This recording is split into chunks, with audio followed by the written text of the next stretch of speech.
Hola a todos, es un placer estar aquí con todos ustedes y en particular es un placer compartir mesa virtual con dos compañeros, dos colegas a los que aprecio e incluso quiero mucho, ellos lo saben, y a los que siempre me gusta leer y escuchar y de los que siempre aprendo. Por eso también quiero dar las gracias a Ana por la insistencia en que presentara mi trabajo en el seminario que organizamos.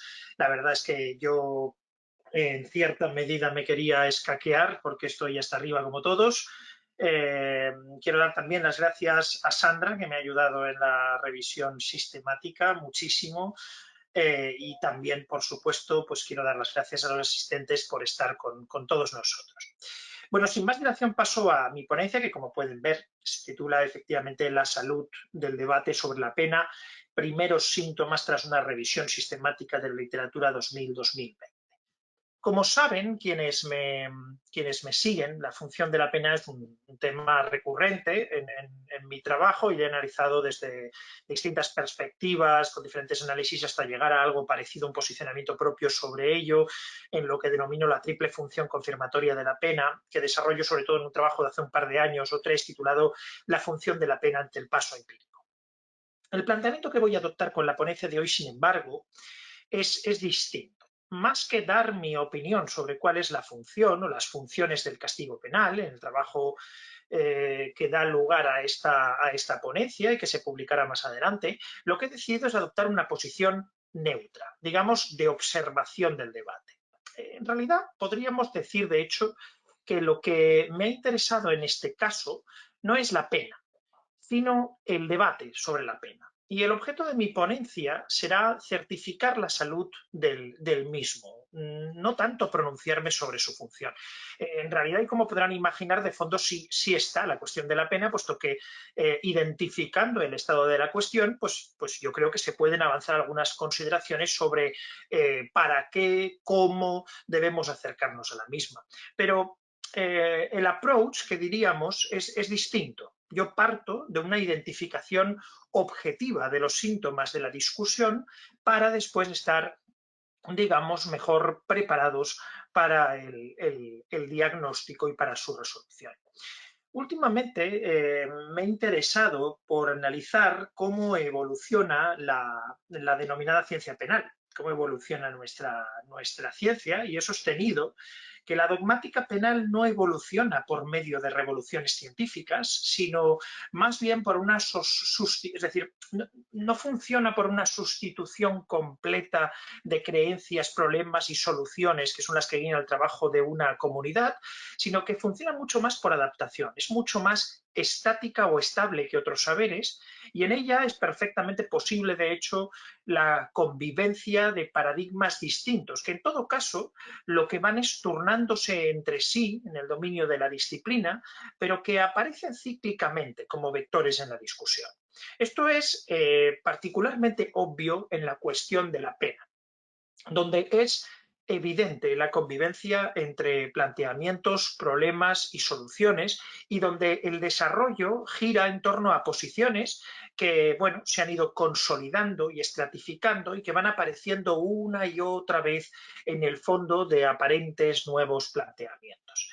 El adiós a Kant y Hegel, a Abschied von Kant und Hegel, solo fue en realidad un hasta luego, y ahora lo sabemos. El revival del retribucionismo en realidad tampoco, y lo veremos después, parece haber eliminado las posiciones consecuencialistas que ahora se están defendiendo con nuevos alcances y con nuevos argumentos.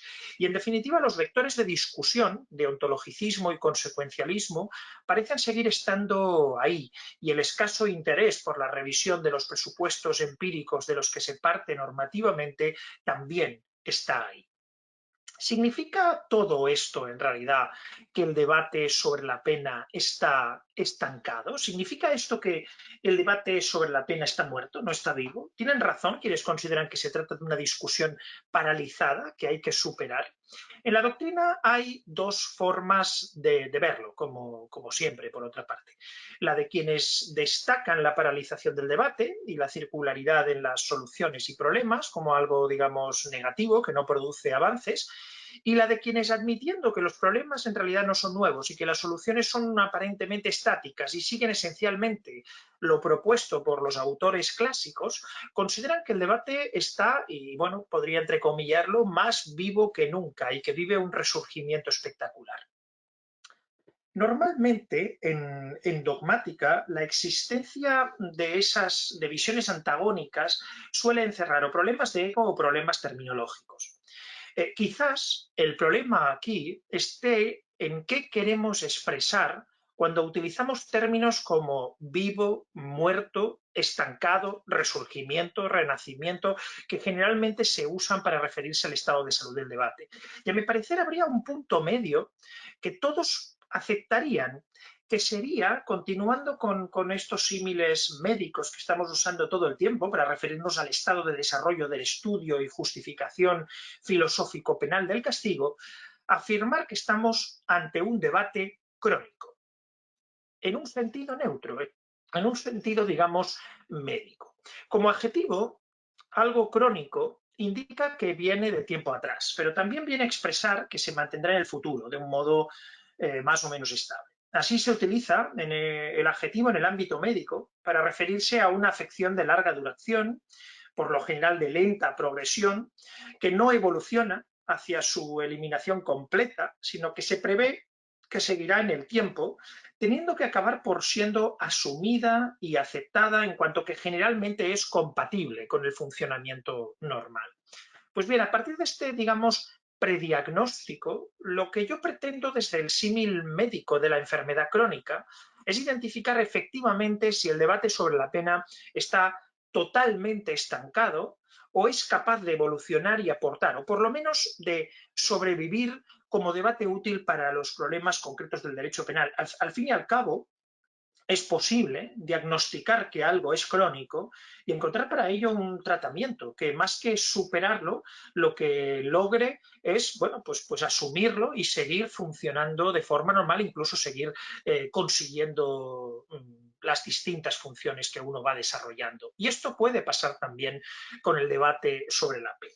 Pues bien, para evitar el propio sesgo dogmático de quien participa en el debate, porque yo he participado en el debate y tengo una opinión propia sobre la función de la pena, lo que he decidido es utilizar una metodología distinta a la usada para las discusiones dogmáticas.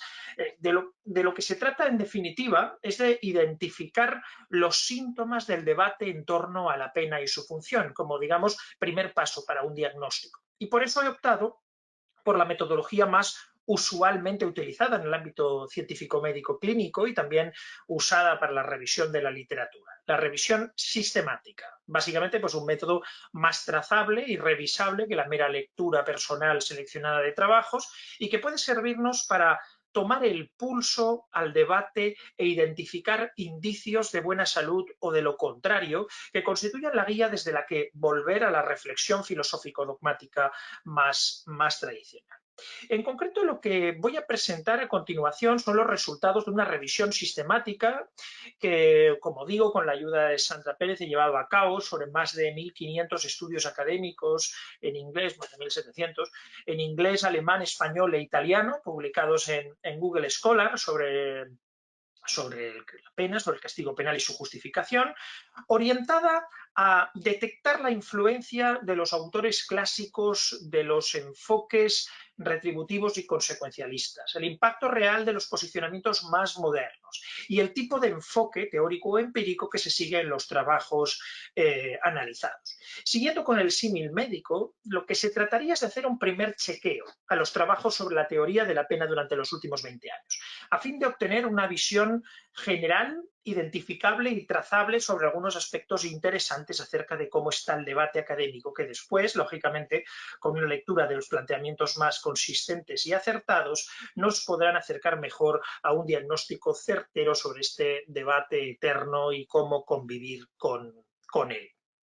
Los objetivos específicos de esta revisión sistemática, por tanto, serían identificar hasta qué punto el debate sobre la pena sigue anclado o no en los posicionamientos tradicionales y en los autores clásicos, analizar hasta qué punto el mismo se plasma en trabajos teóricos sobre la pena o las teorías permean otros debates y cuestiones del derecho penal, también si la distribución que solemos hacer sobre los posicionamientos teóricos, el revival absoluto, dicen algunos, del retribucionismo, se corresponde con lo que en realidad hay o no, y también si algunos de los posicionamientos teóricos que más impacto parecen haber tenido en la dogmática penal realmente han tenido cuantitativamente tanto impacto y han servido para reactivar el debate. En particular, se ha analizado el impacto de algunos autores que, digamos, los que más podrían haber reactivado el debate sobre la pena en los últimos 20 años, tanto por el contenido de sus aportes como porque enunciaron sus teorías, y esto ha sido clave, en los primeros años del periodo temporal analizado. Y por eso seleccioné a Gunther Jacobs, Antje von Hirsch, Paul Robinson y Anthony Duff. Todo esto se ha hecho por medio de un conjunto de análisis y un sistema de fases que podéis ver en la diapo, podréis ver mucho mejor en el artículo, que no voy a poder explicar bien, dado que prácticamente no he mirado, pero creo que llevo ya así 10 minutos, voy por la mitad, y de lo que voy a dar tan solo, por tanto, unos highlights, emplazándoos a todos al texto para analizar bien los resultados. Pues bien, el primer highlight se refiere a la cuestión de la evolución temporal de la publicación de trabajos sobre la pena como potencial indicador de si el debate está vivo o no. Aquí tienen dos gráficos, uno sobre los trabajos de la fase 3, que incluyen a algunos de los 4 autores citados, menos, claro, otros sobre los de la fase 2 que no los incluyen y que para este análisis tiene mucho más sentido. Como puede observarse en el gráfico 2, que representa los años de publicación de los 258 artículos que forman parte de esa fase 2, hay un primer crecimiento del interés por el tema a partir de 2007, vuelve a aumentar significativamente un lustro después, y bueno, ahora estamos en una fase de importantes publicaciones, me parece que ha descendido en los últimos años con el pico de 2016. Obviamente esto aún no significa mucho. La academia crece, la población de la academia también, y quizás por eso lo hagan los artículos sobre la pena. Pero es cierto que hay sobre otros temas de interés sobre los que las publicaciones han descendido significativamente. Al menos podemos decir, o no puede decirse que el tema haya dejado, digamos, de estar de moda. Un segundo highlight se relacionaría con la pregunta de la respuesta, ¿por qué se sigue hablando del debate de la pena? Es decir, ¿para qué se siguen citando, ya que estamos sobre la fase 2, ¿para qué se siguen citando los autores y las posiciones clásicas de justificación del castigo penal? ¿Es una cuestión onanista o más bien es instrumental, con un apoyo argumental para otra cuestión relacionada con la justicia penal? Pues bien, analizando la distribución de trabajos que se centran exclusivamente en el debate, lo hemos llamado central, y los que citan el debate con algún otro objetivo, digamos, el tema de la pena es secundario o es instrumental, podemos ver que la distribución es casi al 50%, aunque son algunos más los trabajos dedicados centralmente al debate de la pena y menos aquellos en los que el debate de la pena está al servicio de otra cuestión. Es decir, se siguen citando las teorías clásicas sobre la pena para seguir tratando de responder a la cuestión de por qué o para qué se puede castigar o se puede distribuir en alguno de los momentos una pena. Pero también con otro propósito. En realidad también, en relación con la respuesta, se sigue citando autores clásicos sobre temas de pena en relación con la respuesta a cuestiones tan diversas como el derecho penal internacional y su relación con los derechos humanos, la responsabilidad penal de las personas jurídicas o manifestaciones concretas de sanción como la pena de muerte, la prisión, el tema del exceso punitivista, entre otros muchos. De hecho, es más que probable, esto no lo he sacado, existe en el artículo, es más que probable que la reactivación temporal que hayamos visto anteriormente en relación con la discusión de la pena se deba en realidad a la aparición de nuevas problemáticas como la Corte Penal Internacional, en relación con que hay muchas reflexiones sobre cuál es el sentido del castigo a raíz de que aparece esto, y esto nos hace pensar que también tiene sentido que, digamos, los artículos centrales se retroalimentan también de la necesidad de seguir preguntándose por qué castigamos y para qué. Un tercer highlight, ya centrado en los trabajos dedicados, digamos, exclusivamente al debate sobre la función de la pena, pretende analizar si el revival retribucionista, que la mayoría de los autores dan por asumido en los últimos años, es así, que habría dejado, digamos, en la insignificancia las posiciones consecuencialistas. La respuesta es que no del todo, no del todo. Conforme a la lectura de los trabajos, aquí sí que me he tenido, lógicamente, que mirar los trabajos, con profundidad los ciento y pico trabajos, los 200 y pico trabajos, todos los abstracts me los he tenido que leer, en algunos he tenido que leer el trabajo entero. Bien, conforme a la lectura de los trabajos, las tres categorías, trabajos descriptivos que, digamos, no se posicionan, trabajos retributivos en los que, digamos, el merecimiento por lo realizado en un sentido normativo o expresivo normativo se convierte en la única razón para la imposición del castigo, y trabajos al menos mixtos, en los que las consecuencias de la imposición o la enunciación del castigo en el resto de la sociedad se considera que desempeña un papel, se distribuyen de forma similar, como puede verse. Puede decirse, por tanto, que el retribucionismo pues, está más vivo que nunca, pero también puede decirse que el consecuencialismo no solo no ha muerto, sino que sigue siendo una razón fundamental de la pena para prácticamente la mitad de los autores que toman partido en el debate.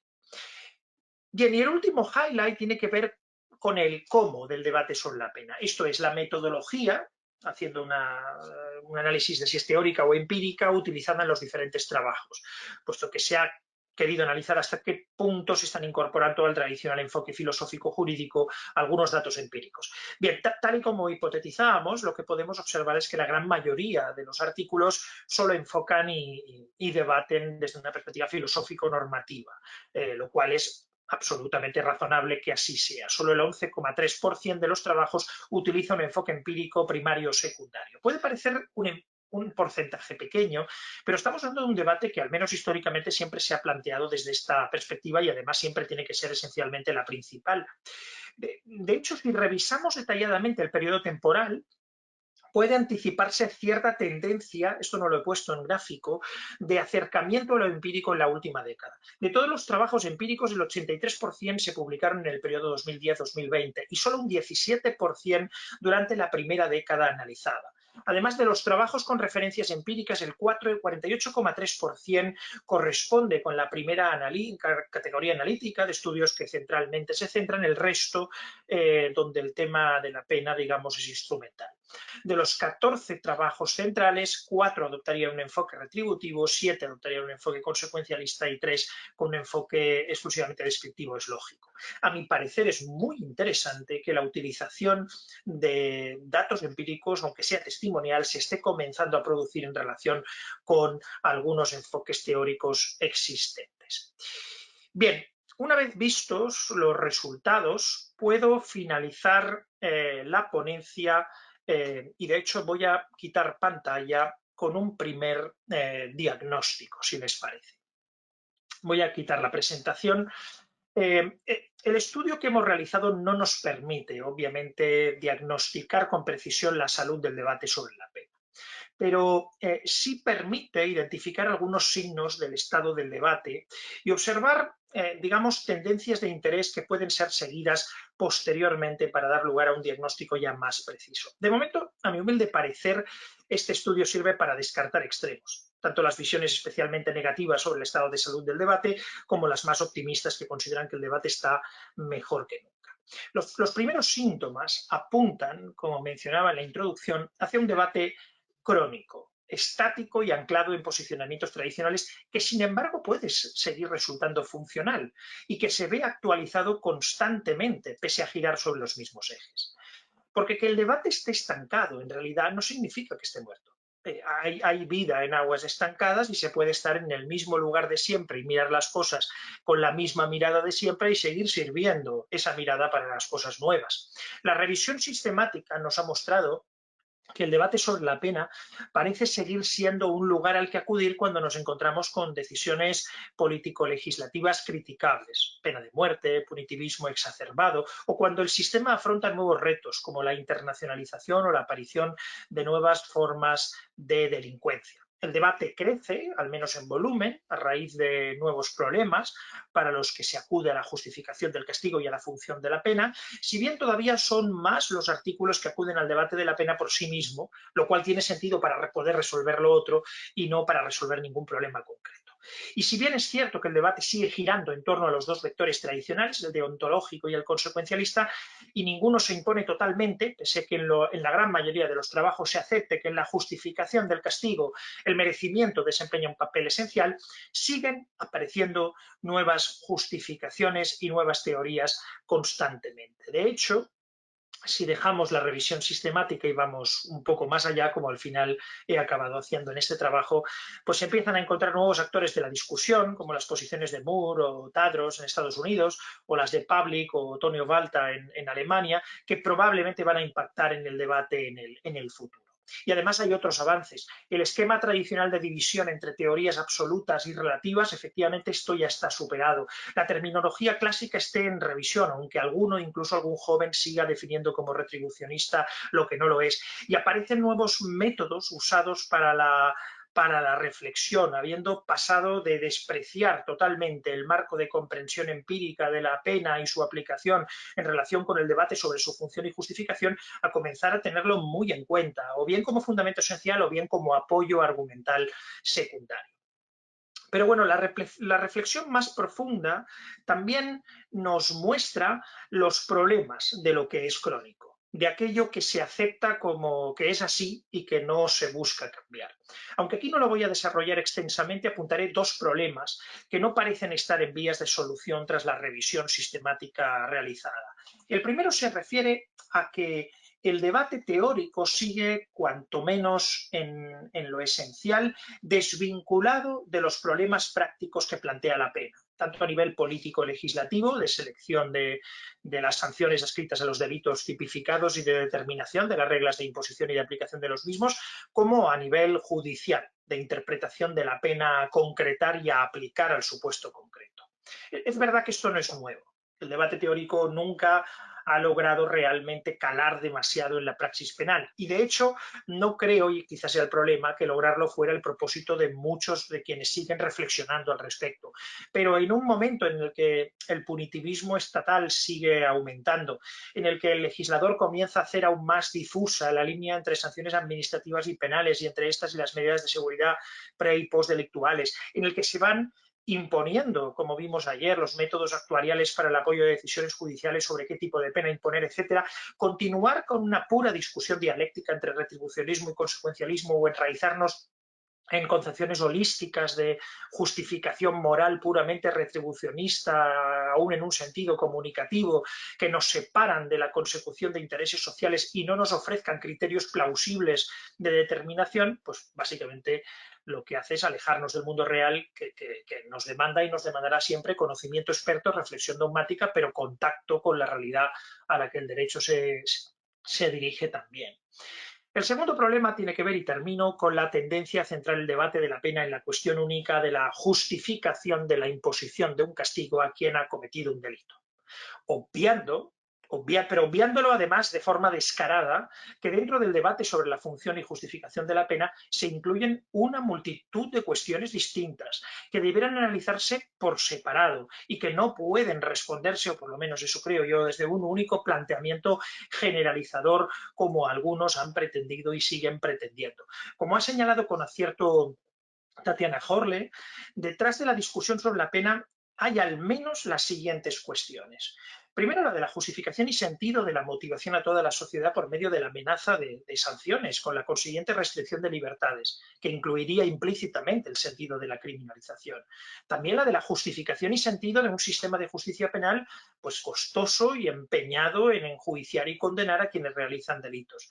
La de la justificación de la imposición de un mal a quien ha sido condenado, efectivamente también, y la de la justificación del mal concreto y determinado que va a ser aplicado a ese condenado. Obviamente todas estas preguntas no se pueden responder, como se está intentando desde algún planteamiento, con una única solución o respuesta ni de carácter preventivo ni de carácter comunicativo, sino que requerirá de reflexiones más complejas, coherentes con la dificultad ética del debate que incluso además, y esto es una cuestión que hay que ir planteando, pueden variar según el tipo de infracción penal de qué se trata y la diferente función que se le atribuye. Porque es difícil separar la justificación de la combinación legal de una pena a la sociedad del sentido social preventivo que conlleva la creación de un modelo de conducta respetuoso con los intereses sociales mayoritariamente considerados legítimos.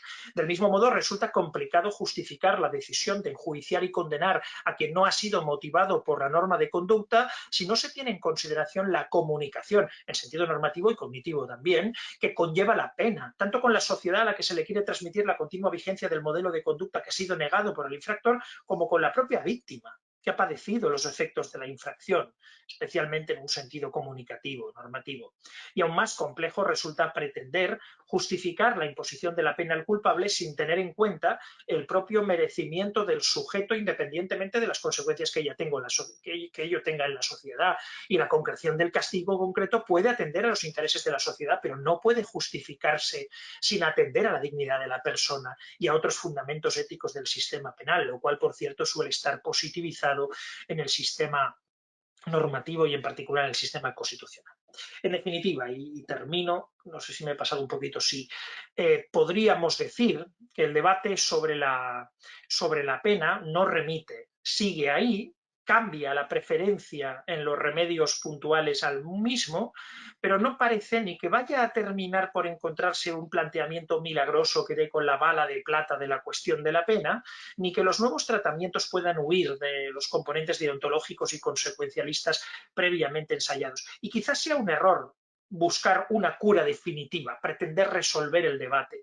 Quizás la nueva estrategia deba partir de aceptar que ese debate va a estar siempre presente como algo crónico e insuperable, pero tratando de que esa discusión filosófica de fondo no entorpezca lo relevante y seamos capaces de usar el debate para encontrar soluciones pequeñas que permitan avanzar en los problemas jurídico-filosóficos que, como hemos visto, van a seguir apareciendo. Disculpen por el retraso y he terminado. Muchas gracias. Vale, bien, pues nada, en primer lugar, como no podía ser de otro modo, agradecer a Crímina y, bueno, no a Crímina en sí mismo, sino a las personas que están detrás, ¿no? A Fernando, a Ana, a Elena, a Javier, en fin, a todos los miembros de este excelente centro que está detrás de este evento y del libro también al que envié pues el capítulo, una parte del cual presentaré a continuación. También mostrar mi alegría, digamos, también por compartir mesa con Fernando y Vicente, amigos, además de académicos a los que admiro y los dos personas que me han ayudado en momentos importantes de una carrera académica que de momento es corta, pero a pesar de ello les ha dado tiempo de prestar esa ayuda ambos dos. Bien, la ponencia que querría presentar, que tiene por título Derecho Penal y Opinión Pública, y que básicamente se pregunta por la relevancia que pueda tener aquello que definimos o que interpretamos como opinión pública en la toma de decisiones penales, va a ceñirse en lo que respecta a la ponencia de hoy, a diferencia del texto que envié, a un propósito bastante más modesto o restringido, el cual sería tan solo problematizar algunos argumentos, algunas ideas que aparecen repetidamente en la discusión, de modo que la parte constructiva, es decir, la parte en la que yo eventualmente podría proponer o decir algo más concreto o propositivo acerca de qué relevancia o qué espacio tiene que otorgarse la opinión pública en la construcción normativa del derecho penal, pues no voy a poder entrar en ello hoy por una cuestión de tiempo y si ustedes quieren podemos discutirla o se lo puedo esbozar o puedo decir algo sobre ella en el turno de preguntas y respuestas. Por lo tanto, la ponencia será más bien problematizar que construir, con los problemas que eso obviamente conlleva en términos de que uno se puede quedar, pues, es decir, corro el riesgo de que ustedes se queden viendo bien, pues usted ha contado muchos problemas, pero a partir de aquí no sabemos muy bien qué podemos hacer, pero es un riesgo que correré dado el tiempo y dado que creo que es interesante de todas formas tratar de presentar la discusión y a su vez problematizarla. Siendo ese el propósito, pues una primera cuestión que deberíamos hacer, se me olvida poner el cronómetro, entonces contaré con que llevo 2 minutos, Una primera cuestión que deberíamos hacer es preguntarnos o aproximarnos al concepto de opinión pública, y lo primero que encontramos es una dificultad muy importante. Si uno lee literatura sociológica sobre la propia opinión pública, pues encuentra con que la propia sociología destaca que se trata de un término muy escurridizo, muy problemático, muy difícil de definir. Y aquí simplemente planteo pues tres grupos de problemas que nos encontramos también cuando nos preguntamos por su relevancia en el ámbito penal. La primera de ellas es la distinción entre lo que sería una opinión pública en sociedades cohesionadas, las que podría haber quizás hace 3, 4 siglos eventualmente o 2 siglos, versus la opinión pública que nos encontramos actualmente en sociedades plurales, fragmentadas y en el extremo polarizadas. Entonces, en estas sociedades como las nuestras, casi sería más correcto hablar de opiniones públicas en plural más que de opinión pública en singular. Y, en cierto modo, también deberíamos hablar o podríamos hablar de opinión pública mayoritaria o opinión pública del grupo dominante, en la medida en que es complicado en sociedades de este tipo pensar que hay algo así como un conjunto de creencias, valores, opiniones, preferencias que sean compartidas de modo uniforme por toda la población y por todos los eventualmente afectados por el reproche penal. Por lo tanto, hay una primera dificultad que tenemos que tener en cuenta. Una segunda, y que me parece central a la discusión, tiene que ver con las diferentes capas que aquello que identificamos vagamente como opinión pública manifiesta en función del método de extracción de esa opinión pública y en función del escenario en el que esa opinión pública es expresada. Tendríamos 3 niveles eventualmente, o como mínimo. Uno de ellos sería lo que podríamos denominar como opinión pública espontánea, que es algo que podemos identificar eventualmente incluso con las tendencias de Twitter, ¿no? O con las encuestas enlatadas de los medios de comunicación, un nivel que sería el más espontáneo, eventualmente el menos elaborado científicamente, pero por desgracia el que más influencia tiene en la discusión política, ¿no? Si uno observa las discusiones parlamentarias recientemente, se dará cuenta de que buena parte de los mensajes potentes y fuertes de los parlamentarios son calcos de las tendencias que uno encuentra en Twitter, Facebook, incluso en las cosas que circulan por WhatsApp. Un segundo nivel, donde ya, digamos, hacemos un salto cualitativo, en un segundo nivel tendríamos la opinión pública informada o deliberada, que es aquella que extraemos a través de los famosos deliberative polls, de los experimentos empíricos, es decir, de todos aquellos métodos de extracción más sofisticados en los que hay una aproximación más, si ustedes quieren, científica y representativa de la opinión pública, y donde el público ya no expresa aquello que tiene, digamos, en la parte de atrás de la cabeza, sino cosas que ha deliberado mediante una información previa, guía de expertos, etc. Y luego, incluso en un nivel, una capa más profunda, podríamos encontrar lo que podríamos identificar como convicciones, intuiciones, sentimientos morales estables de la población. También a los que también nos podemos aproximar mediante los anteriores experimentos más empíricos y a los que, en cierto modo, tradicionalmente se les ha dedicado mucha atención por parte de pues, la filosofía moral, la filosofía social, la sociología de la moral, incluso la filosofía política, ¿no? Entonces, segunda cuestión que tenemos que tener en cuenta es que la opinión pública no es tampoco una cosa completamente uniforme, sino que hay diferentes capas en función de diferentes variables que tienen que ver con el método de extracción, con el escenario en el que se expresan y con cómo de reflexionadas o no son aquellas opiniones. Y por último, un tema también muy interesante que daría para una ponencia entera, pero que quería destacarlo, aunque fuese mínimamente, tiene que ver con el hecho de que nos podemos preguntar, por un lado, si o cuánta influencia tiene que tener la opinión pública del derecho penal, pero como mínimo en términos sociológicos deberíamos preguntarnos también y problematizar también el hecho de que, en cierto modo, lo que se produce más a menudo es lo contrario, es decir, la utilización por parte de determinados agentes políticos, mediáticos, movimientos sociales, del derecho penal como modo de influir en la opinión pública, es decir, como instrumento de moldeamiento, instrumento performativo en relación a lo que la población piensa, prefiere, etc. Tenemos 2 casos sobre los que se ha discutido mucho, ¿no? El caso de la prisión permanente revisable. Recientemente hay un artículo, no sé si tan recientemente o no porque el tiempo pasa, pero hay un artículo, por ejemplo, de Fernando, ¿no? En el que trabaja esta cuestión, también de Ana. Y ahí se observa claramente que es muy difícil distinguir o de hecho es fácil distinguir que no ocurre la influencia opinión pública derecho penal, sino que más bien se utiliza habitualmente el derecho penal como forma de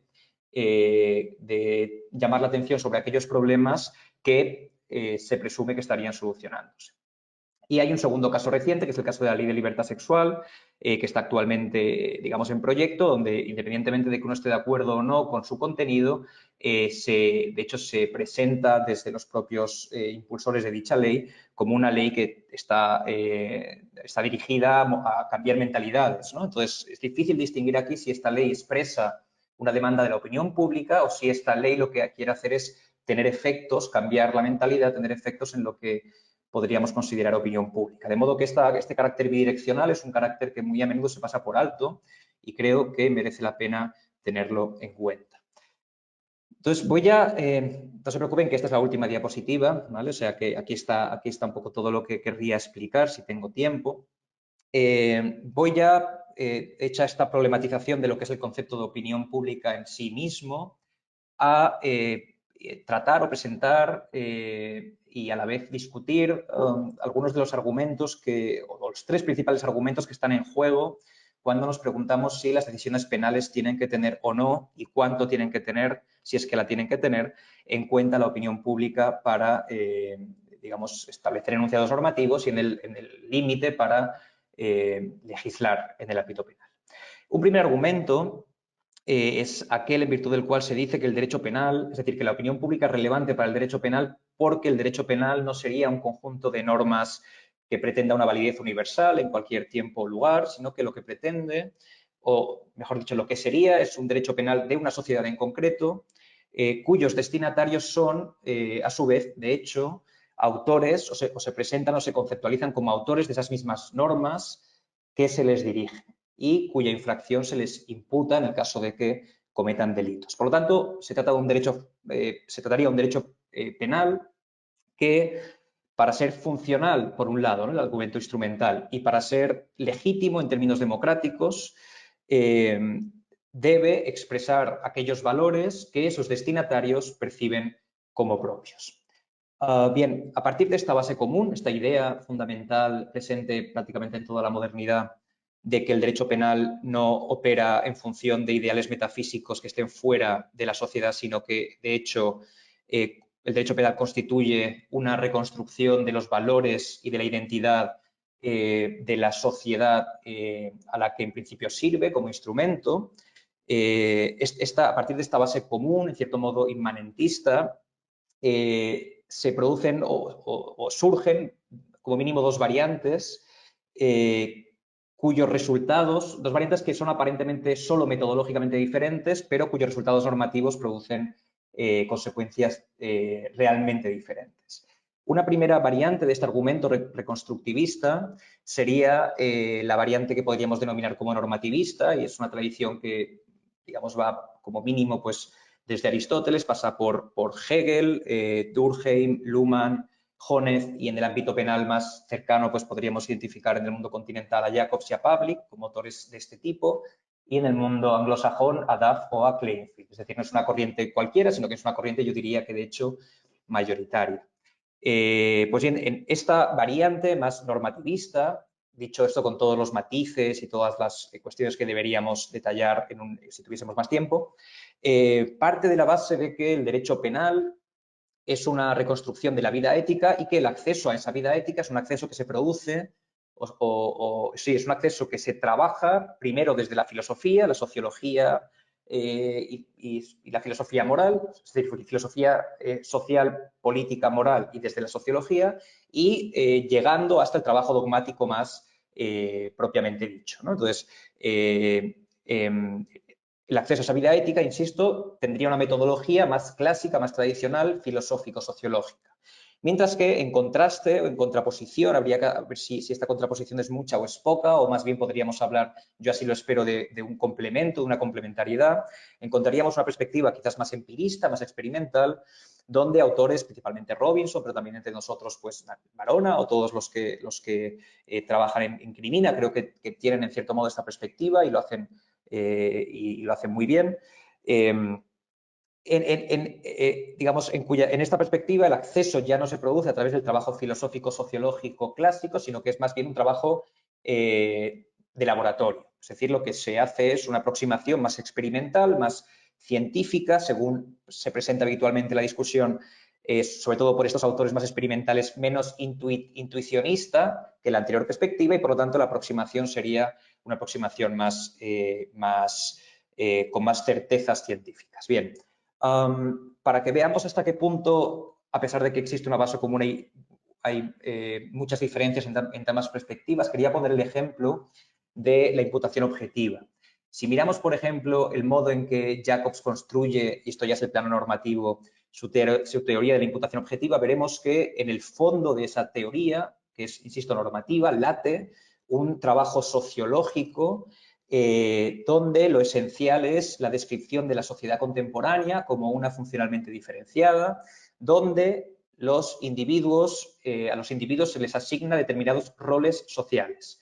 Y esos roles sociales determinan que a los individuos en la sociedad actual no se les puede imputar cualquier resultado, sino solo aquel que se produzca en su esfera de competencias, en su esfera de organización.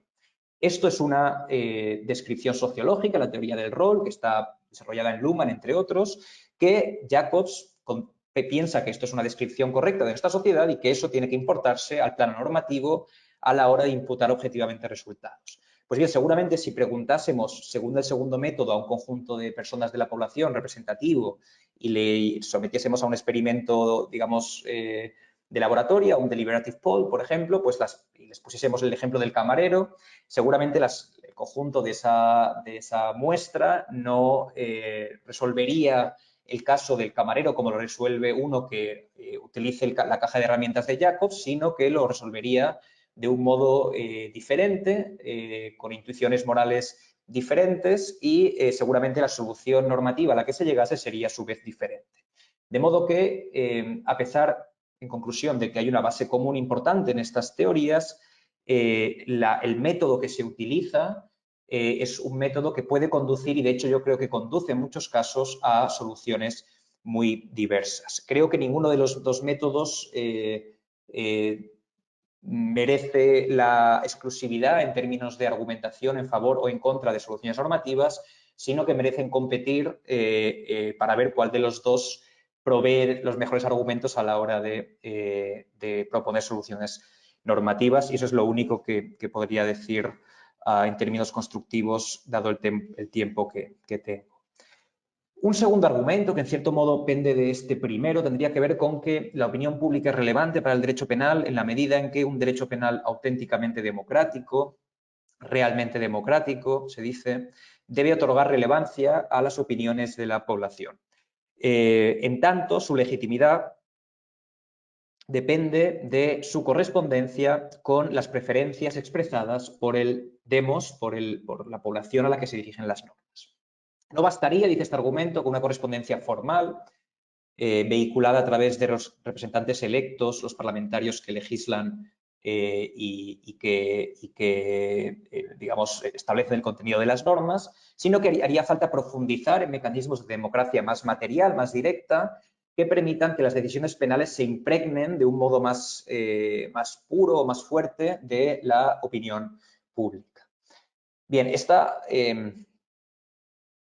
argumento presentado, insisto, de modo muy simple, dado el tiempo que tenemos, y en general el argumento entre democracias más, democracia menos, democracia, elitismo, etcétera, creo que es una discusión que está muy contaminada, y así lo expresé también en el capítulo del libro que envié, por una distinción, o mejor dicho, una contraposición entre dos formas de democracia, dos formas de entender la democracia que se entienden como muy contrapuestas. Una primera democracia de tipo representativa, sustancial, donde lo interesante es, o lo importante sería la mediación que tiene que existir entre la opinión pública y los outputs, los resultados en términos de normas, ¿no? Esta mediación se vehicula a través de los principios jurídicos, de la propia jurisprudencia como límite, la idea pues, de Garzón Valdés, ¿no? Del coto vedado, etcétera, etcétera.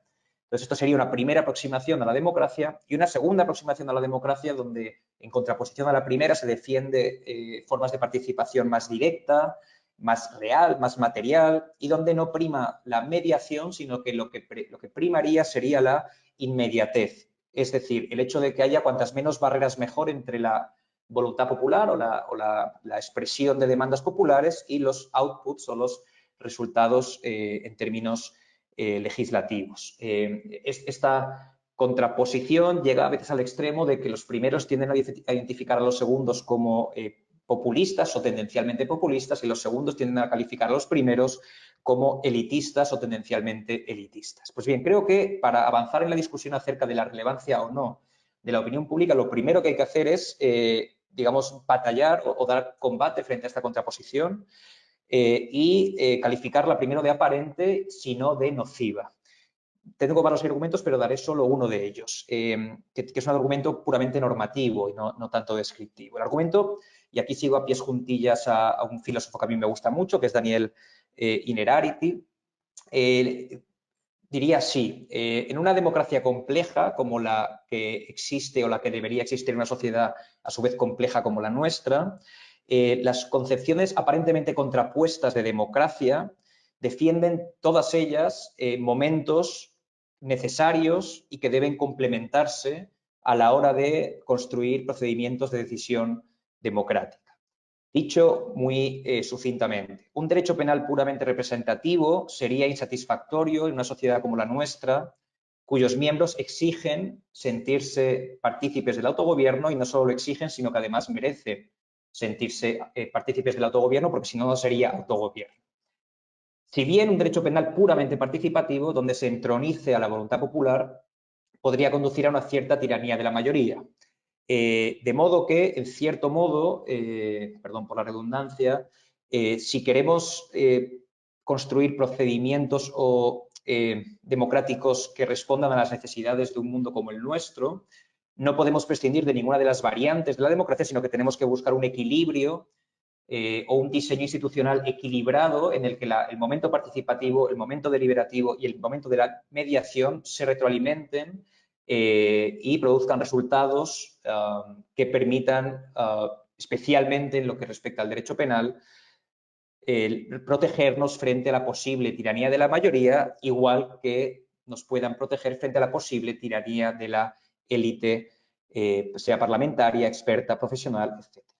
Es más, quienes defienden el argumento de la democratización del derecho penal suelen defender visiones de la democracia complejas. Estoy pensando en los autores del White Paper of Democratization of the Criminal Law, creo que se llama así, los cuales presentan como democráticos principios como el de ultima ratio o el de equal citizenship, que en realidad no son principios necesariamente asociados a la voluntad popular, estoy pensando en el de ultima ratio especialmente, sino principios que en nuestra cultura jurídica son propios del Estado de Derecho, más propios de una cultura de limitación de la voluntad popular que de absolutización de la voluntad popular.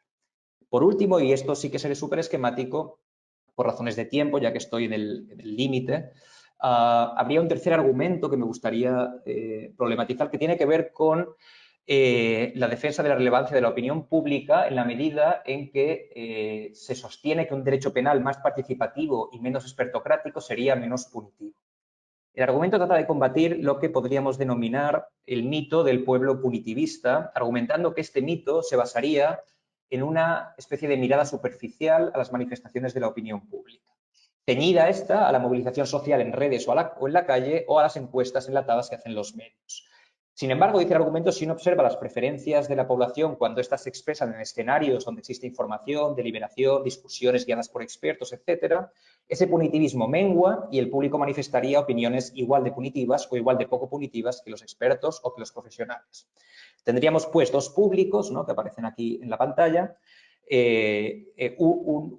dos públicos o un público en dos estados posibles. Un estado 1, público con información, discusiones, deliberaciones, cuyas preferencias son parecidas a las de los expertos, y un público 2, racionalmente desinteresado, sometido a marcos mediáticos y políticos, crecientemente intoxicados informativamente, el cual sí manifestaría actitudes tendencialmente punitivas. Resulta curioso que cuando el encuestado se le introducen en experimentos del escenario 1, de este escenario, su punitivismo baja, sin embargo, cuando el tiempo pasa y vuelve al estado 2, es decir, a la vida cotidiana, su punitivismo vuelve a subir. De modo que vemos cómo fluctúa el individuo particular entre esos dos estados, esos dos públicos, el hipotético y el real. Bien, lo anterior conduce, en mi opinión, y de nuevo, disculpen la simplificación, a tres conclusiones que solo puedo aquí enunciar. Primera, sociológicamente hablando, la opinión pública que resulta de las deliberative polls y de los experimentos empíricos es la opinión pública de un público hipotético, aquel que obtendríamos si la población estuviese en su vida cotidiana, es decir, aquí, en el estado del escenario 1, es decir, en el escenario ideal de participación. En segundo lugar, que hasta que no consigamos aproximar el escenario real al escenario ideal, será difícil afirmar que el público no es punitivista. Pues lo cierto es que el público real es como es, más bien ambiguo y contradictorio que benigno o punitivista.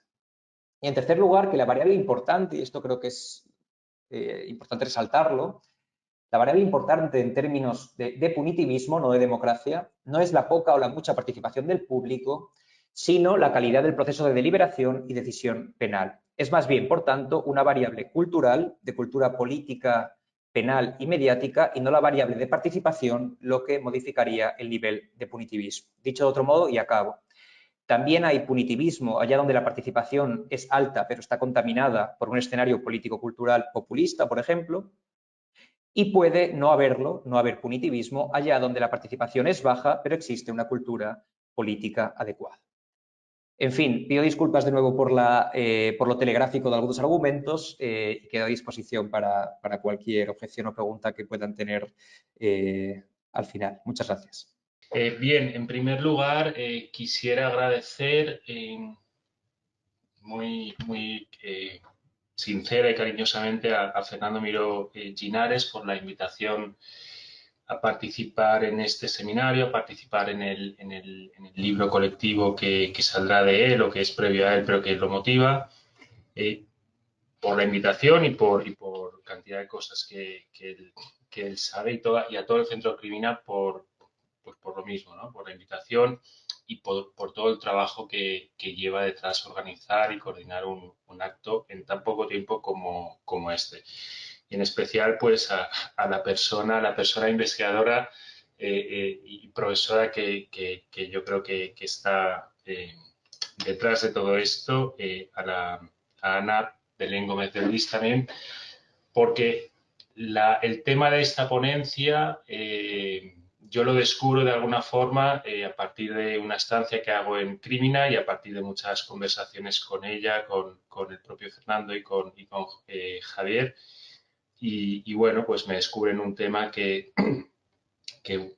yo conocía muy de lejos y que además lo veía como algo a rechazar, ¿no? Entonces, agradezco también que me haya animado a meterme, mediante la discusión, no de manera explícita, a meterme en el trabajo de estos temas. Bien, voy a ver que se me vea la cabeza, porque veo un poco la cabeza. El objeto de mi ponencia, como indica el título es El cruce de caminos entre la filosofía moral experimental y el derecho penal, una aproximación, es ensayar una primera respuesta a la pregunta de si acaso tiene sentido o está justificado o por ponerlo en otros términos, tiene futuro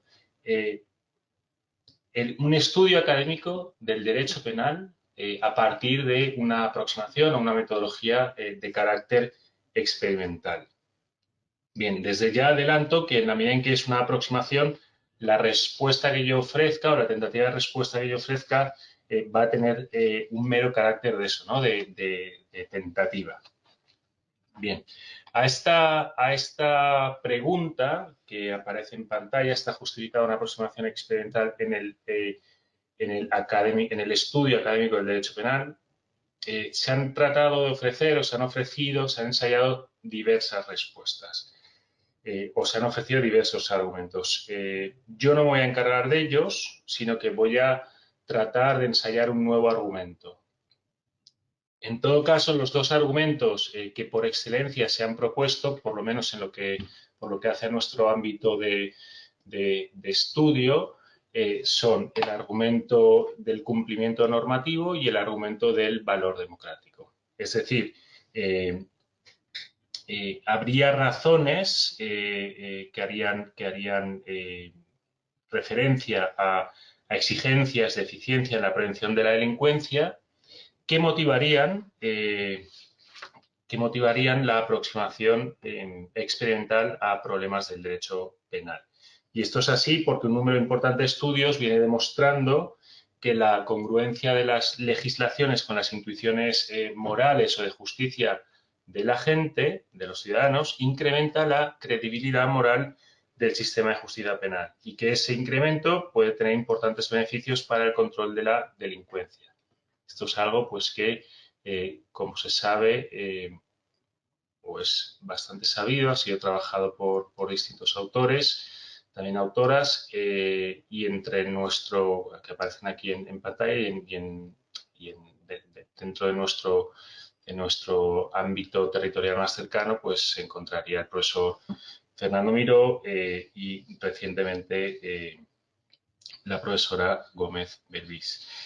Además de este argumento, también se ofrece otro argumento, que es el argumento del supuesto valor democrático que tendría acceder de manera experimental a cuáles son las actitudes o las intuiciones que tienen muestras poblacionales, los ciudadanos, sobre determinados temas, porque este modo de participación de la comunidad en la elaboración, concretamente del derecho penal, puede ser de otros sistemas normativos, pero nos interesa el derecho penal, sería democráticamente más rico que las actuales formas de participación indirecta. Y eso significaría, de alguna forma, satisfacer en mayor medida un ideal o un valor democrático que es importante satisfacer, ¿no?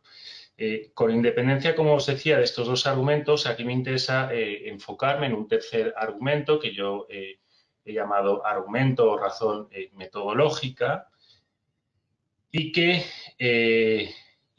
puede presentarse, como veremos, a partir de dos premisas y una eventual conclusión.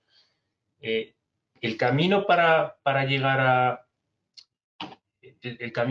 a preguntarse por qué puede interesar, o los caminos para llegar a preguntarse por qué puede interesar el derecho penal una aproximación experimental son dos, ¿no? O al menos son dos. Uno que venga de las ciencias sociales, directamente de las ciencias sociales, que yo creo que es el que sigue la mayor parte de la doctrina o de los expertos y expertas que en este país se ocupan de este problema, y que sería acudir a la psicología, a la economía, a la criminología, a la sociología y ver en qué medida podemos utilizar herramientas, instrumentos de estas otras disciplinas, de las ciencias sociales, para aproximarnos a problemas jurídico-penales. Bien, ese primer camino yo por el momento lo he descartado, y lo he descartado básicamente por mi inexperiencia en esas herramientas, ¿no? en la concreta metodología que utilizan estas disciplinas para poder abordar los objetos que pretenden abordar. En cambio, he escogido un segundo camino o el mismo camino, pero que tiene un hito, un alto en el camino, que es el que aparece en pantalla. Es, en lugar de ir directamente a las ciencias sociales a buscar qué nos puede ofrecer al estudio del derecho penal, pues pasar por lo que en los últimos tiempos, en las últimas décadas, se ha dado en llamar filosofía moral experimental. Bien, y esto es importante porque, como os decía, lo más natural parecería pasar por las ciencias sociales, ¿no? Porque la metodología experimental es propia o es una de las metodologías propias de las ciencias sociales y no así de la filosofía y concretamente de la filosofía moral. ¿Y por qué razón acudo yo a la filosofía moral experimental? En realidad es una cuestión... Es por casualidad, es decir, a mí me gusta la filosofía moral, yo empiezo a leer filosofía moral y veo que ahí hay una corriente experimental. Y entonces, a partir de ahí yo planteo una hipótesis, ¿no? Y es lo que puede verse ahora en pantalla. Mi argumento se presenta en esos términos. La aproximación experimental parece tener, ¿no? Yo parto de que la aproximación experimental parece tener, es algo discutido, pero parece tener un papel relevante en la filosofía moral, al menos si uno atiende al ingente número de publicaciones que está provocando en las últimas 2 décadas. Esa sería un poco la premisa mayor. Y la premisa menor, no lo quiero presentar como un silogismo formalmente válido, pero la premisa menor de mi razonamiento, de mi argumento, sería, bueno, si es el caso que entre la filosofía moral y el derecho penal o el estudio del derecho penal hay un mismo o hay una coincidencia en cuanto al objeto de estudio, entonces, y es lo que concluyo, parece que hay alguna buena razón o otra buena razón, ¿no? Una tercera buena razón para aproximarse de manera experimental a cuestiones jurídico-penales, ¿no? Esa sería la forma de presentar el argumento. Y es ahí, es en estas premisas es donde estaría en juego la validez de la conclusión, ¿no? De que existen buenas razones, una razón metodológica que yo he llamado para aproximarse de manera experimental a problemas propios del derecho penal. Bien, en cuanto a la primera de las premisas, que podríamos llamar premisa 1 o premisa mayor si quieren, cabe decir que la discusión sobre un posible giro experimental tiene lugar de manera explícita en lo que se ha dado en llamar filosofía analítica, ¿vale? Por oposición a lo que entendemos que es o a lo que se ha dado en llamar filosofía de corte o de estilo continental. Esto no quiere decir que en la filosofía continental, y esa es una opinión propia, no se den las condiciones objetivas para también probar suerte con una metodología experimental. Pero la discusión, o sea, donde está el debate en realidad es en el contexto de la filosofía analítica. Y esto es así porque, y por lo que nos interesa ahora en el ámbito de la filosofía moral analítica, porque la filosofía moral analítica de corte, la filosofía moral de corte analítico utiliza en muchos casos, en su razonamiento filosófico, la construcción de casos hipotéticos, los llamados experimentos mentales, y o la apelación a intuiciones morales, intuiciones de justicia, etc. Es decir, que se les atribuye a las intuiciones de justicia, a las intuiciones morales, a ciertas actitudes, cierta relevancia argumentativa, que puede ser a modo de justificación de evidencia, a la hora de mantener las proposiciones de la teoría moral en cuestión. De modo que una teoría moral filosófica se podría considerar prima facie debilitada en la medida en que fuese contraria a una intuición, ¿no? Cuando tenemos muchas veces cuando alguien está presentando una teoría moral, llega otra persona que le interpela y le dice, bueno, pues yo tengo aquí un contraejemplo que parece derrotar de alguna forma aquellas proposiciones que propone, valga la redundancia, la teoría moral que tú estás defendiendo, ¿no? Y ahí os pongo varios ejemplos. El ejemplo, pues el clásico ejemplo del trolley problem, el caso del violinista para tratar el problema del aborto, el caso del trasplante, ¿de acuerdo? Hay varios ejemplos, si quieren luego podemos meternos en alguno. La idea también, la herramienta esta que utiliza Rawls en su teoría de la justicia para ver en qué medida sería plausible aquello que él plantea, que es el equilibrio reflexivo, esa herramienta que él propone, también bebe en gran medida de esa apelación a intuiciones y esa apelación a escenarios hipotéticos. Además, existe también en el razonamiento filosófico, concretamente en el análisis de determinados conceptos, la apelación a esas intuiciones, al sentido común, al lenguaje ordinario o a las prácticas cotidianas. Esto lo podemos ver Pasa, por ejemplo, cuando un filósofo del derecho como Hart se dedica a trabajar el concepto de sanción, incluso el concepto de derecho, pero pasa cuando se trata el concepto de conocimiento, el concepto de intención, el concepto de causalidad, el concepto de responsabilidad, etcétera, ¿no? Son aproximaciones que apelan, todavía no de manera experimental, pero sí apelan, otorgan un valor argumentativo a las intuiciones. Las intuiciones, sentido común, lenguaje ordinario, etcétera. Bien, ¿cuál es el problema con esto? Tenemos a la filosofía moral que apela a las intuiciones, pero ¿qué es aquello que le objeta la nueva corriente o la reciente corriente experimental dentro de la filosofía?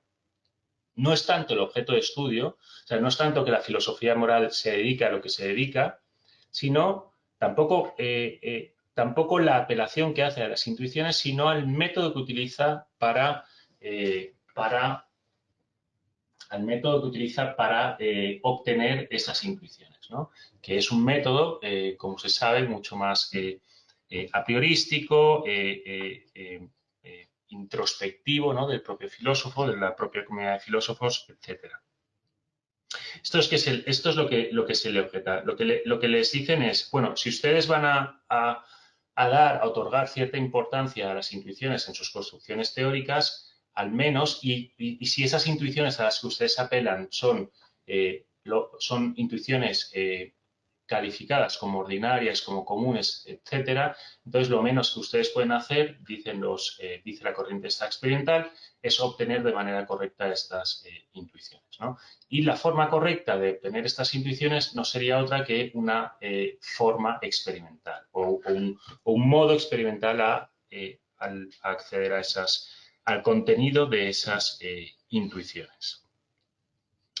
Esto es lo que en la filosofía moral y también quizá en el derecho ha recibido el nombre por algunos autores como el giro experimental. Es decir, si el derecho, todavía no el derecho, si la filosofía moral ha estado ocupándose de un objeto de estudio de una manera, en una dirección, no de una manera determinada, la idea de giro experimental lo que nos dice es que supondría un desvío con respecto a la dirección que inicialmente había tomado la filosofía moral para estudiar el objeto pretendido. Y la idea de experimental pues define simplemente esa nueva dirección, ¿no? Que la dirección no es tanto en cuanto al objeto, sino en cuanto al método que se pretende seguir. Esto es importante porque además parece que es en este punto donde cobra absoluto sentido que mi ponencia esté incluida en esta mesa, ¿no? En una mesa que ha sido titulada como Nuevas formas para los viejos y nuevos retos. Pues bueno, esta sería una nueva forma de acercarse a un reto, a los retos de siempre, ¿vale? Un reto viejo. Aplicado a la filosofía moral, el método experimental, lo que obtenemos en términos de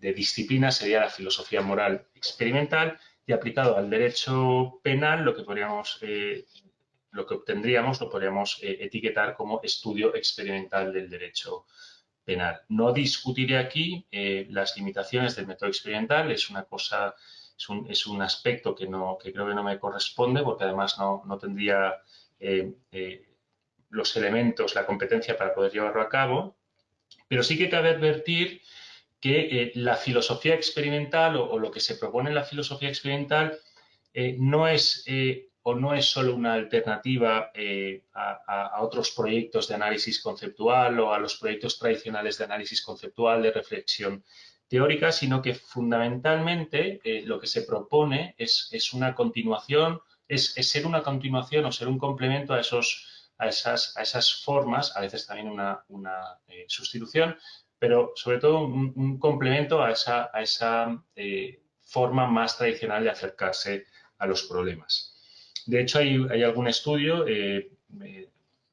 llevado a cabo por Joshua Nove, que podría llamarse un metaanálisis, porque lo que hace es recoger todos los estudios recolectar todos los estudios que se han dedicado dentro de la filosofía a hacer a llevar a cabo una aproximación experimental y ver en qué medida esas aproximaciones experimentales a determinados problemas lo que hacen es pretender contribuir a discusiones de primer orden, ¿no? Por ejemplo, pretender contribuir a discusiones ya habidas y donde ya hay ciertas teorías sobre la responsabilidad o sobre el libre albedrío, ¿vale? Y esto es importante, es decir, no ha venido aquí para sustituir, sino ha venido aquí para ser una herramienta más.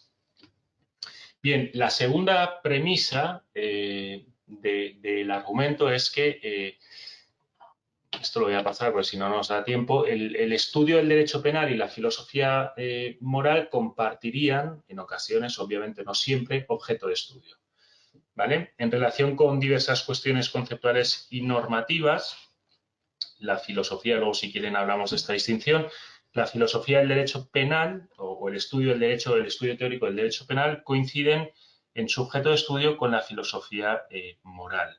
Si no es que, como proponen algunos autores, el derecho penal o la filosofía del derecho penal no es una instancia de algo más grande que podemos llamar filosofía práctica. La coincidencia que me gustaría destacar aquí es la que afecta al problema de la responsabilidad moral, como ven ahí, ya sea o la responsabilidad personal, ya sea moral, de carácter moral o de carácter jurídico penal, y puede manifestarse en esas preguntas que aparecen en pantalla. Es decir, tanto el derecho penal o la filosofía o el estudio teórico del derecho penal como la filosofía moral se hacen las preguntas que aparecen en pantalla. ¿Qué tipo de acciones son correctas o incorrectas? ¿Cómo se debe actuar en determinadas situaciones? Esto, claro, estas preguntas se las formula el derecho penal o aquellas personas que estudiamos el derecho penal más allá o con independencia del concreto texto legal vigente que haya en un determinado territorio, ¿no? Nos formulamos estas preguntas como un paso previo o como un paso crítico a la hora de dar argumentos para elaborar el derecho. Les decía, cómo se debe actuar en determinadas situaciones, cuáles deben ser los presupuestos de la responsabilidad personal, qué reproche merece un agente por tal o cual acción, o cuándo puede quedar excusado un sujeto por la realización de un comportamiento incorrecto. Estos solo son varios ejemplos de preguntas que uno, rastreando en la filosofía moral y en el estudio teórico del derecho penal, puede encontrar. Bien, esta coincidencia en este objeto de estudio, en estas preguntas, tiene como consecuencia también una coincidencia por lo que hace al lenguaje utilizado a la hora de responder, de buscar una respuesta para estas preguntas. ¿De acuerdo? Es decir, el derecho penal o la filosofía del derecho penal o el estudio teórico del derecho penal incluye en su esquema conceptual conceptos que no son propiamente jurídico-penales, sino que tienen un estatus, yo diría, algo más complejo y en todo caso tiene un estatus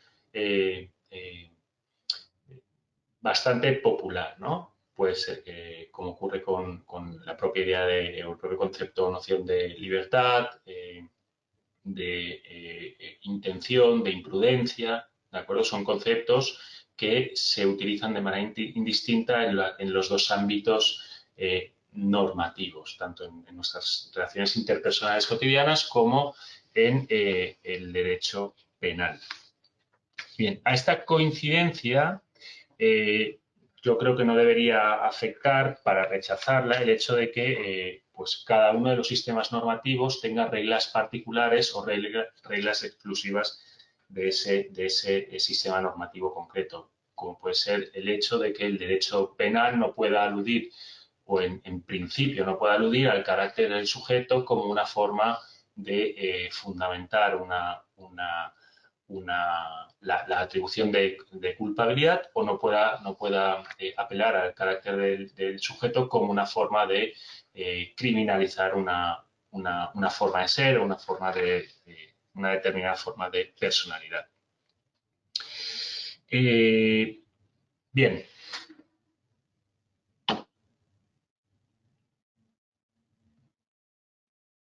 Dicho esto, ¿cuál podría ser el objeto de estudio experimental del derecho penal? Esta pregunta la planteo en términos hipotéticos, pero estos objetos de estudios que aparecen en pantalla han sido ya abordados desde la filosofía del derecho penal desde el derecho penal por diversos autores, ¿no? Pues aparece ahí actitudes reactivas o intuiciones frente a escenarios que planteen dilemas, ¿no? Pues como pueden ser agresores intoxicados, como puede ser un escenario de aborto, de eutanasia, etc.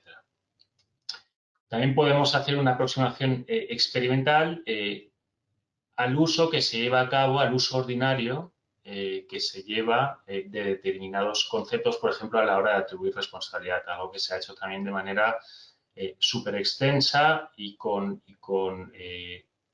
muchos estudios confirmando o replicando lo que habían hecho los primeros. Me refiero, por ejemplo, a los estudios llevados a cabo sobre todo por Nove en relación con la aplicación del concepto de intención o de intencional o de intencionalidad en el contexto de relaciones o de escenarios cotidianos. Y luego, otro objeto de estudio que podría ser abordado por una suerte de filosofía del derecho experimental sería qué actitudes manifiesta la población en relación con determinadas criminalizaciones o determinadas sanciones jurídico-penales y cómo puede afectar pues, determinadas manipulaciones en la respuesta que vayamos a obtener de esas personas. Y se me ocurre, por ejemplo, el reciente trabajo también de la profesora Ana Belén Gómez Belvis. Bien, para ir terminando, esta aproximación experimental al estudio del derecho penal plantea muchos desafíos. Yo he señalado 3, no veo la hora, no sé el tiempo que me queda. Vale, me queda nada. Yo he señalado 3. ¿Cómo? Que vas bien, vas bien. Vale, yo he señalado 3 básicamente porque son los que a mí más me interesan, pero no son los únicos. Hay problemas que tienen que ver mucho más con las limitaciones que tiene la propia metodología experimental a la hora de generar evidencia para poder, sobre todo en un ámbito como el moral, para poder luego sacar conclusiones de ellas, de esa evidencia generada de manera experimental. Pero me interesaba sobre todo resaltar 3 desafíos que yo creo a los que se debe enfrentar todo campo de estudio normativo que quiera estar empírica y concretamente experimentalmente informado. El primero es el de la falacia naturalista, segundo sería el de la paradoja de lo democrático y el tercero sería qué pasa si vemos que las intuiciones son las intuiciones de justicia, las intuiciones morales son arbitrarias, están sesgadas, etc. Bien, no me voy a detener. Si quieren que en la discusión posterior le demos algo de vidilla a estos 3 desafíos, estoy abierto a ello, pero no lo voy a hacer porque no tengo mucho tiempo. Bien, conclusión. La aproximación experimental, a mi juicio, supone una apertura metodológica en el estudio del fenómeno jurídico penal, sobre cuyo alcance y justificación creo que queda todavía mucho por reflexionar.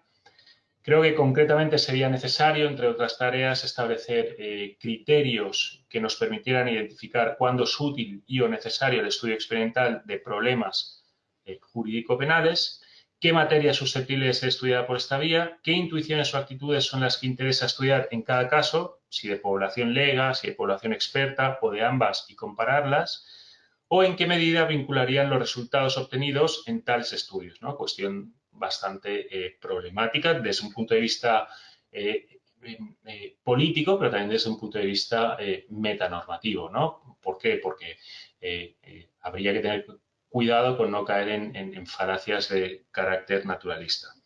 Junto a esto, no pueden perderse de vista las limitaciones propias de todo proyecto experimental, como les decía hace un rato.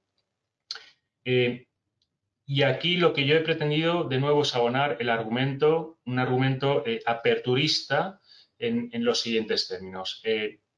Por un lado,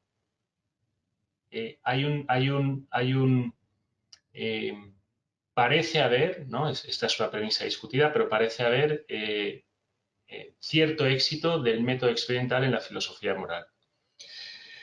En segundo lugar, el derecho penal y la filosofía moral, o la filosofía del derecho penal y la filosofía moral, comparten objeto de estudio. En ocasiones comparten objeto de estudio. Por tanto, creo que habría una buena razón para apostar por ese cruce, ¿no?, entre la filosofía moral experimental y el estudio del derecho penal. Yo creo que esta aproximación puede ofrecernos herramientas para esclarecer, de entrada, yo creo también de manera rigurosa o más rigurosa, cuál es el contenido de las actitudes o respuestas a determinadas situaciones o a determinadas preguntas o problemas, cuando éstas requieren ser invocadas en un sentido fuerte. También hay una discusión en el seno de la filosofía moral de en qué medida, cuando los filósofos morales invocan las intuiciones, las invocan de manera meramente retórica o de manera en un sentido fuerte, ¿no?, presentándolas como una evidencia fuerte o como una razón fuerte a favor o en contra de una determinada proposición. Sin embargo, y esto lo dejo también abierto, también creo que es posible que el encuentro entre la filosofía moral experimental y el estudio del derecho penal esté condenado al fracaso. De hecho, como les decía, las dos premisas de las que a partir de las cuales yo llego a la hipótesis que me gustaría seguir trabajando, esas dos premisas son premisas que están disputadas. ¿De acuerdo? Pero si esto fuera así, es decir, si al final determinamos que este encuentro es un fracaso, entonces nuestra investigación habría tenido, a mi juicio, todo un éxito, ¿no? Pues estaríamos en condiciones de rechazar ahora sí, de manera más rigurosa, si lo que era nuestra hipótesis es válido o no. Muchísimas gracias y quedo a vuestra disposición para cualquier pregunta, duda o crítica que quieran formular. Muchas gracias. Sí, vale, pues en el chat se han planteado algunas preguntas. El profesor José Luis Díez Ripollés tiene, de hecho, una pregunta para Fernando y otra pregunta para Vicente. No sé si las quiere formular él mismo, si no, las puedo formular yo. Pero si las quiere, por favor, profesor, actívese la cámara y el audio. Las puedo formular yo. La primera ya la había formulado, pero si queréis la formulo oralmente. Buenas tardes a todos. Felicidades por las 3 ponencias que han sido muy interesantes. Yo había puesto en el chat 2 preguntas. Bueno, una la había redactado y la otra había dicho que la quería formular. Si me permites, Vicente, Vicente Valiente, quería hacerte una reflexión. Me ha interesado mucho tu ponencia. Coincido contigo en el acierto del enfoque de acudir a la filosofía moral experimental y sobre todo en que las cuestiones que trata la filosofía moral y el derecho penal tienen un nivel de coincidencia muy importante y en ese sentido creo que es un acierto ponerlo de relieve. A mí lo que me gustaría que me aclararas, si realmente has reflexionado sobre ello, que supongo que sí, es qué es lo que aporta específicamente la filosofía moral cuando hace un abordaje experimental de todas esas cuestiones propias del derecho penal frente a lo que ya hacen la sociología o la psicología o la criminología. Yo tengo una cierta respuesta, pero probablemente tú tienes otras mucho mejores. Me da la impresión de que en ese sentido la filosofía moral lo que hace propiamente es plantear hipótesis más elaboradas para verificar experimentalmente. Ese sería, desde el punto de vista quizás, la aportación más importante, pero quizás tú tienes en mente aportaciones cualitativamente distintas, porque lo que yo te estoy diciendo es más bien una aportación cuantitativa más depurada, o en términos cuantitativos, bueno, hablando aproximadamente, ¿no? Pero quizás tú tienes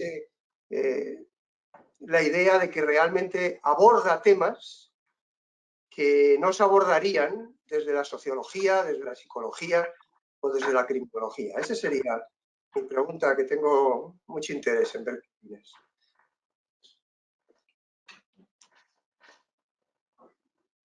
Muchísimas gracias al profesor Díez Ripollés por su pregunta, que es tremendamente compleja, porque, claro, yo lo que os he comentado al comienzo de la presentación es que uno puede tomar dos caminos para llegar a la conclusión de que, en efecto, el derecho penal puede, de que en el derecho penal puede valer la pena, ¿no?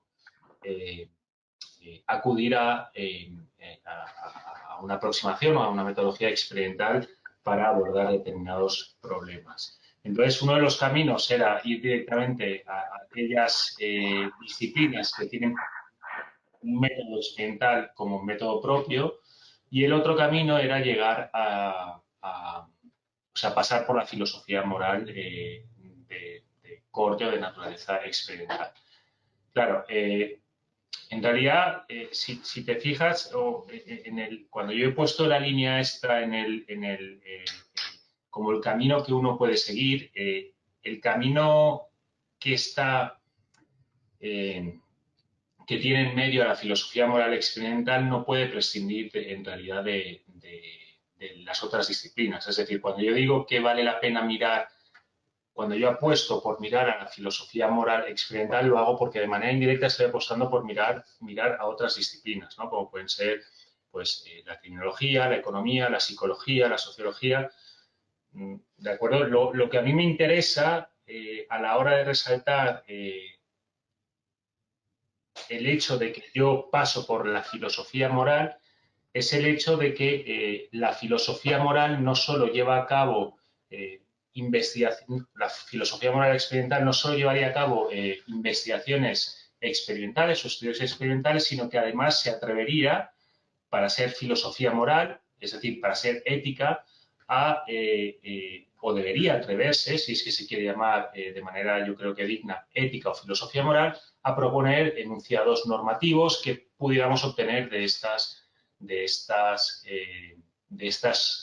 evidencia generada experimentalmente por metodologías propias de otras disciplinas. Entonces, yo creo que lo que aporta la filosofía moral, a mi juicio, es lo que creo que también has dicho, ¿no? A plantear cuáles son los puntos de interés, los puntos calientes que interesan a la filosofía moral o que interesan, y lo mismo el derecho penal, ¿no? Lo que puede hacer el derecho penal ahí es no solo llevar a cabo investigaciones experimentales o estudios experimentales, como hace, por ejemplo, Ana, que está aquí, sino además ayudar a diseñar aquello o ayudar a formular las preguntas que son interesantes para el derecho penal. En ese sentido, yo o sea, mi apuesta por acudir, primero te respondería, mi apuesta por acudir como punto intermedio a la filosofía moral es básicamente porque la filosofía moral se está encargando de responder de una manera, a mi juicio, mucho más consistente a preguntas que también nos hacemos en el derecho penal. Preguntas que tienen que ver con la responsabilidad, que tienen que ver con la intención, que tienen que ver con la culpabilidad, que tienen que ver con la imprudencia, etcétera. Y entonces, a mí lo que me interesa es, eso no quiere decir que cuando nosotros empecemos a ser juristas autosuficientes, desde una perspectiva, es un poco duro esto, pero desde una perspectiva de ser competentes o capaces de poder formular bien las preguntas que nos interesan desde una perspectiva filosófica como juristas, entonces quizá ya no nos haga falta ese paso intermedio que es la filosofía moral, sino que podremos ir directamente a la psicología, a la sociología, a la criminología, etc. Pero a mí lo que me interesaba destacar era que el hecho de que yo vaya primero a la filosofía moral es porque está planteando las preguntas que en el derecho penal todavía no estamos planteando. Preguntas tan básicas como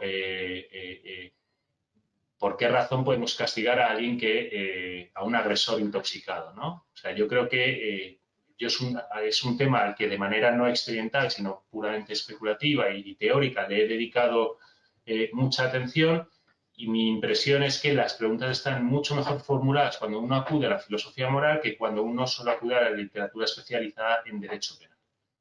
Entonces, de ahí mi interés por pasar por la filosofía moral. Más allá de eso, no creo que metodológicamente la filosofía moral pueda ofrecer nada distinto a lo que ya ofrecería la psicología experimental, por ejemplo, ¿no? O la sociología o la economía. Esa sería mi respuesta. No sé si le he respondido. Yo puedo decir una cosa por alusiones. Me he inventado las alusiones, pero... Sí, breve porque hay unas pocas más de preguntas.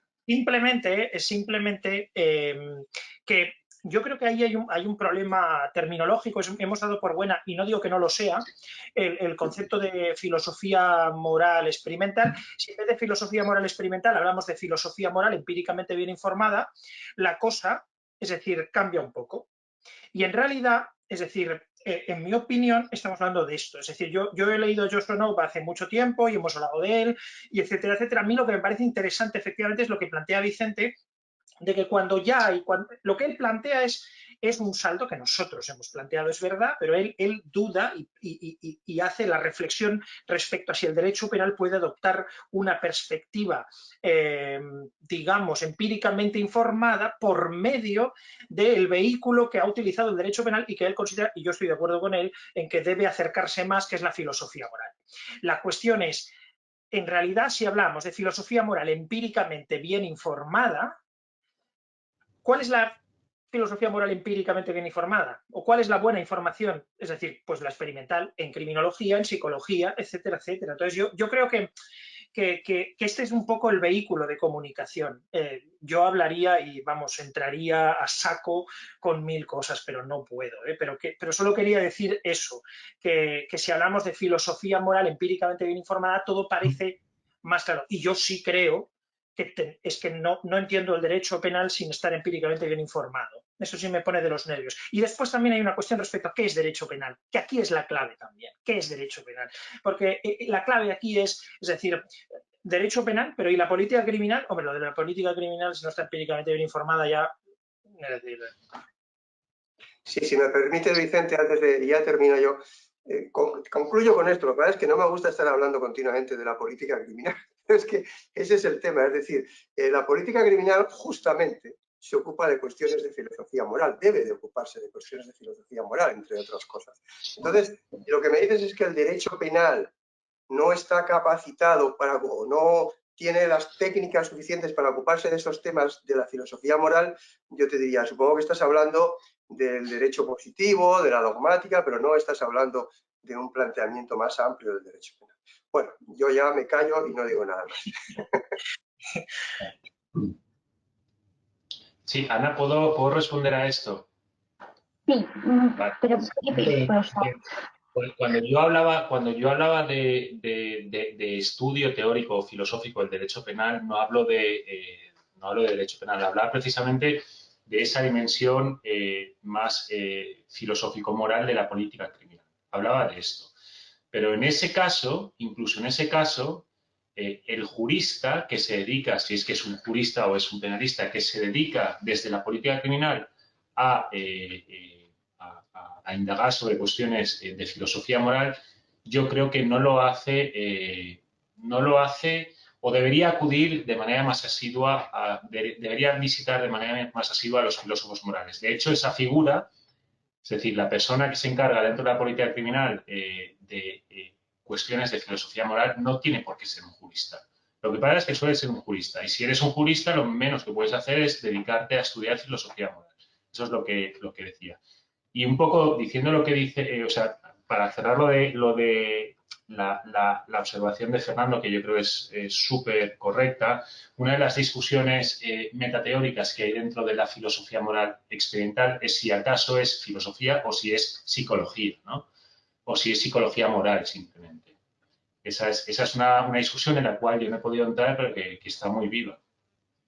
Nove, por ejemplo, cree que es psicología moral. Por mucho que tenga un manifiesto que diga que esto es filosofía moral experimental, en realidad lo cuenta como una ciencia cognitiva. ¿Vale? Bueno, el profesor Daniel Barona tenía una pregunta para Javier Cigüela. Profesor, si activamos el audio y la cámara. Hola, muchas gracias. Buenas tardes y gracias a todos los ponentes, magníficas ponencias. Tenía una pregunta más dirigida a Javier, por alusiones también un poco.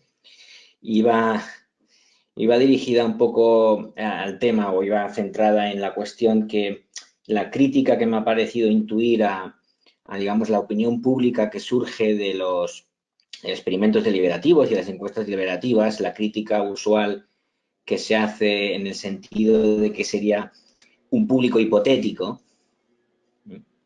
Y creo que esa crítica, y ahí es la pregunta, creo que es una crítica injusta, creo que no es cierto.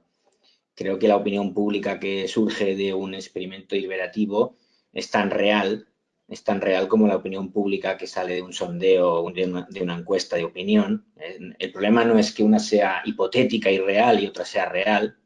Ese no creo que sea el término, la cuestión, el problema, ¿no? El problema es un problema para qué consideramos nosotros legítimo utilizar un tipo u otro de opinión. Y yo te pongo el ejemplo de dos, digamos, mini públicos o públicos deliberativos y que se han utilizado para, digamos, cuestiones muy importantes y que nos han discutido. Un ejemplo muy bonito es la Comisión Constitucional, la Asamblea Ciudadana de la República de Irlanda, que existe y es un ejemplo poco conocido, pero maravilloso de democracia deliberativa. Es una comisión de 100 ciudadanos elegidos al azar en Irlanda, en la República de Irlanda, que informa al Parlamento y el Parlamento debe hacerles caso de cuestiones de las que deben ocuparse y hacer, por ejemplo, cambios constitucionales. Nada más y nada menos que de esa Comisión Ciudadana de Irlanda de 100 personas salió la obligación de someter a referéndum la prohibición antiquísima en Irlanda del aborto y se hizo el referéndum en Irlanda, evidentemente país muy católico, para, digamos, replantearse el tema de la prohibición del aborto y ganó la opinión conforme que había que reformarse esa antigua legislación. Y era un público de 100 personas, en absoluto hipotético, sino que se le dio legitimidad y virtualidad para esta cuestión. Y otro ejemplo de mini público, evidentemente, en otro ámbito, ya no de la política criminal, sino de la aplicación del derecho penal, es el jurado.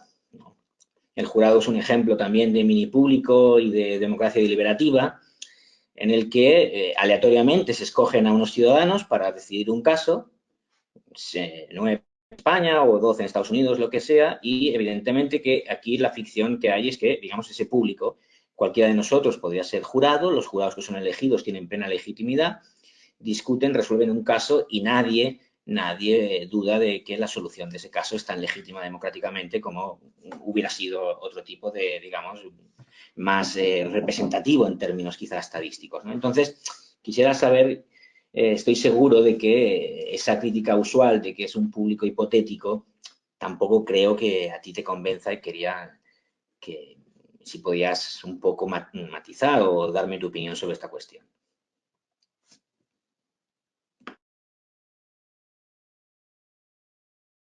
Vale, se me oye, ¿no? Ahora.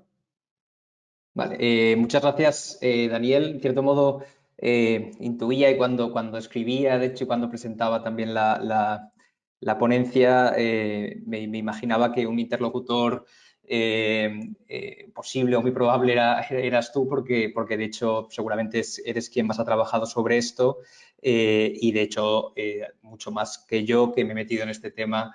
No sé si por culpa o gracias a Fernando, Ana y demás, porque me invitaron a participar, pero en cualquier caso, mucho más reciente de lo que lo has hecho tú. Obviamente, el argumento del público hipotético es yo lo he tomado de Kaiser, ¿no? que creo que tú también citas en tu trabajo. Y yo sí que, o sea, tengo que decirte que no sé si esa es la palabra que yo utilizaría o no, pero sí que me convence.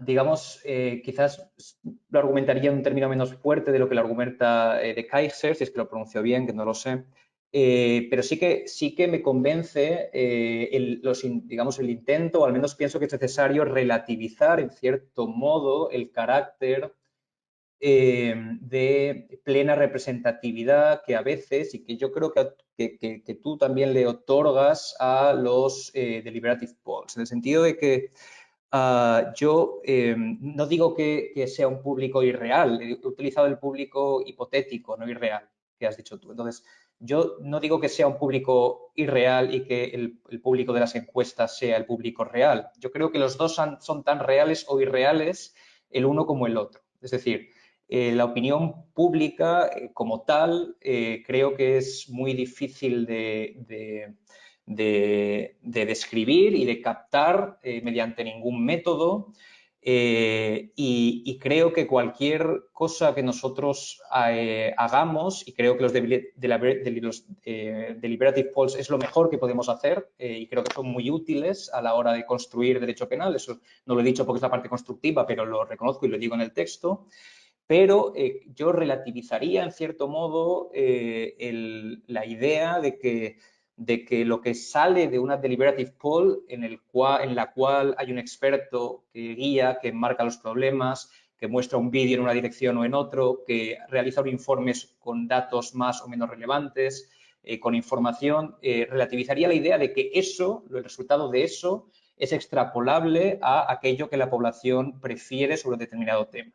Porque la realidad es tozuda y si la sacamos por la puerta, entrará por la ventana, es que los ciudadanos, todos nosotros, también los penalistas, tenemos sesgos, tenemos emociones, estamos, digamos, presionados por determinadas formas por las cuales, si tú las estudias tú mejor que nadie, los medios de comunicación y los agentes políticos presentan los problemas y el debate social tiene esas características, de modo que creo que hasta que no generalicemos mucho más, y en eso estoy de acuerdo contigo, hasta que no generalicemos mucho más una cultura democrática deliberativa y digamos, madura y las condiciones en las que se debaten en los deliberative polls se generalicen socialmente, creo que no podremos defender una plena coincidencia entre lo que resulta de una encuesta deliberativa y lo que realmente la población piensa.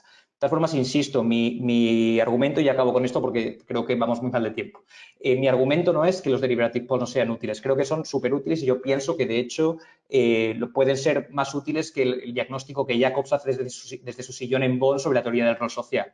O sea, creo que es muy útil.